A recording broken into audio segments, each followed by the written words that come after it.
Hello friends, स्वागत है आपका हमारे नए चैनल में। आज का ये वीडियो सभी के लिए बहुत इंपॉर्टेंट है।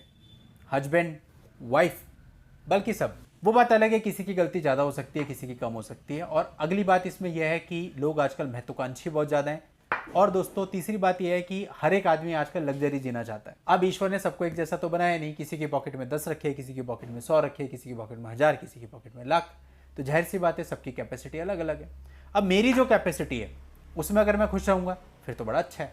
लेकिन अगर मैं अपने बगल वाले की कैपेसिटी देखता हूं कि यार मेरे पे छोटी कार है, इसके पास बड़ी कार है, एंड मैं चाहता हूं कि मेरे को भी बड़ी कार मिले। अब वो बड़ी कार की कैपेसिटी मेरी है नहीं।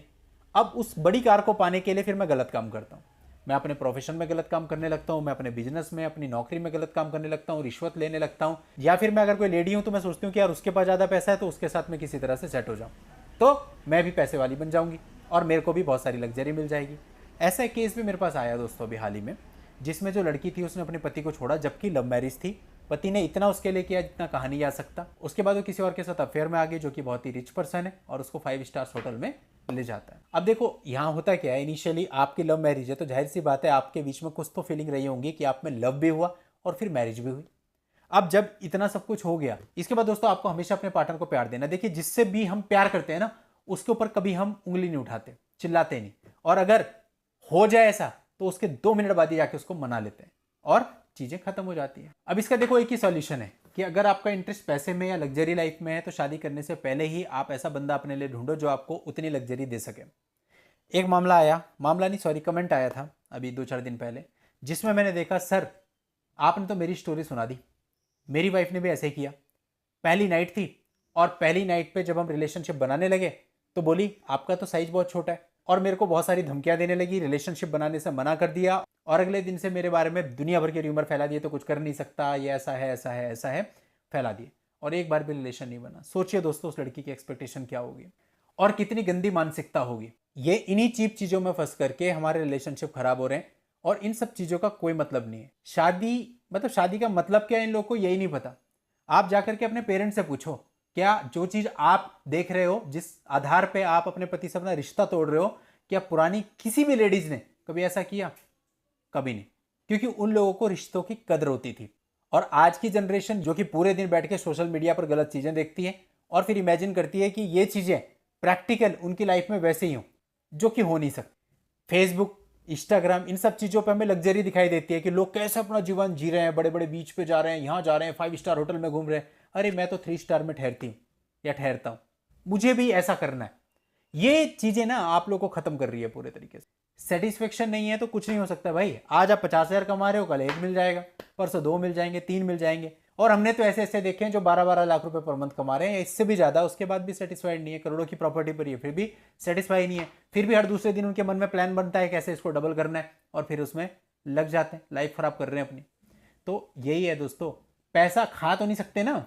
एक की जगह 2 गाड़ी ले लोगे, 3 ले लोगे, खड़ी रहेंगी, चलेगी तो एक बार में एक ही। केवल अपनी इच्छाओं की वजह से आदमी मार खा रहा है। और वो इच्छाएं भी अगर काम की हो तो समझ में आता है। सारी इच्छाएं वो जिनका कोई मतलब नहीं है, उन इच्छाओं की वजह से आप यहाँ फंस रहे हो, और उन्हीं इच्छाओं की वजह से आपकी रिलेशनशिप भी खराब हो रही है। क्योंकि जितना है उससे ज्यादा की आपकी चाहत है। आप भूल गए आपकी जरूरत क्या है, और आप अपनी चाहतों को ज्यादा इंपॉर्टेंस देते हो। जरूरत तो दोस्तों इंसान की पूरी हो सकती है, लेकिन जो उसकी चाहत होती है वो कभी पूरी नहीं हो सकती। चाहत कभी किसी की पूरी नहीं हुई, ना कभी पूरी होगी। तो आप अगर हस्बैंड भी हैं, आपको भी ये बात समझनी चाहिए, और अगर आप वाइफ हैं तो भी आपको ये बात समझनी चाहिए। जिससे आपकी शादी हो गई, कोशिश करो कि उसको लव और रिस्पेक्ट दो, और उसके साथ अपना पूरा जीवन आगे तक कंटिन्यू करो। छोटी छोटी चीज़ों को सोच करके सब चीज़ें खत्म मत करो। कुछ नहीं रखा है लाइफ में, सब बेकार हो जाएगा। जो कोर्ट में आप सोचते हो ना कि मेंटेनेंस का केस डालेंगे पैसा मिलेगा, कुछ नहीं मिलता, किसी को कुछ नहीं मिलता। ऑर्डर हो जाते हैं, केस खत्म हो जाते हैं, कौन दे रहा है पैसा, भागते रहो भागते रहो भागते रहो। लड़कियों की भी फ्रस्ट्रेशन बहुत अप लेवल की हो जाती है। कुछ नहीं मिलता। मिलता जब आप अपनी फैमिली के साथ होते हैं, आपके 2 बच्चे होते हैं, आपका हस्बैंड साथ में होता, आप घूमने जा रहे होते हैं, मजे कर रहे होते हैं, लाइफ एंजॉय कर रहे होते हैं, बच्चों को अच्छी परवरिश कर रहे होते हैं। बच्चे बड़े होंगे तो क्या बोलेंगे, मेरी माँ जो है वो छोड़ के चली गई मेरे बाप को, किसी और के साथ अफेयर कर लिया, और ये सब चीज़ें। बड़े होंगे समझ में तो आएगा ना उनको। ये सारी जो कोर्ट केस चल रहे हैं, इनकी पिटीशन, इनके रिप्लाई सब पढ़ेंगे ना, इनके जो एविडेंस लगे होते हैं वो सब देखेंगे ना। तो क्या आप लोग को नहीं लगता कि आपकी क्या प्रेस्टीज रह जाएगी अपने खुद के बच्चों की नज़र में। और ये सब देखने के बाद आपके बच्चे बड़े होके क्या करेंगे, वो भी तो इसी राह पे चलेंगे, उनका भी जीवन आगे खराब ही होना है। बच्चे जो देखते हैं वो करते हैं, हम उनको जो सिखाते हैं वो नहीं करते, जो देखते हैं वो करते हैं। और वो क्या देख रहे हैं ये आप भी समझते हैं। आप दोनों के डिस्प्यूट्स, कोर्ट कचहरी, लड़ाई झगड़ा, तमाशा, यही उनका जीवन भी बन के रह जाएगा, जस्ट तमाशा।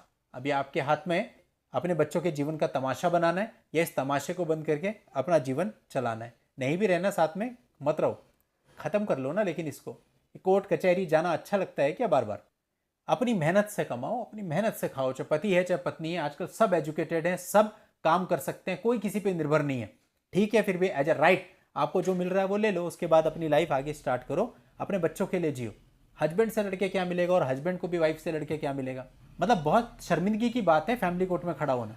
ये कोई रिस्पेक्टेबल लोगों का काम नहीं है, आप इस चीज़ को समझिए। एक बार को आप किसी को पीट दो ना और वो मामला आपका क्रिमिनल कोर्ट में चल रहा हो तो उसमें फिर भी रिस्पेक्ट है कि चलो मारपीट का मामला था, हो गया गर्मा गर्मी में। लेकिन ये जो फैमिली, मतलब मैंने ऐसे ऐसे लोग देखे कि अगर फैमिली कोर्ट में खड़े हैं, कोई जानने वाला आ गया तो मुंह छुपाते फिरते हैं कि कहाँ जाऊँ कहाँ जाऊँ कहाँ जाऊँ। तो जब आपको पता है कि ये ऐसी चीज़ है तो फिर आप क्यों इन चीज़ों में पड़े हुए हो? आप पूरी तरह से अपमानित होते हो पूरी सोसाइटी में अगर आपके मामले फैमिली कोर्ट में चल रहे हैं, समझ लीजिए। हाँ, लेकिन अगर आपको मान अपमान से कोई फर्क ही नहीं पड़ता तो फिर उसके लिए तो कुछ भी नहीं है। जिसको फर्क पड़ता है उसके लिए बहुत कुछ है। समझिए इस बात को और जितना जल्दी हो सकता है ये सब चीज़ें निपटा करके अपनी एक अच्छी लाइफ शुरू करो, चाहे साथ में चाहे अलग, बट इस तरह से बिल्कुल भी नहीं।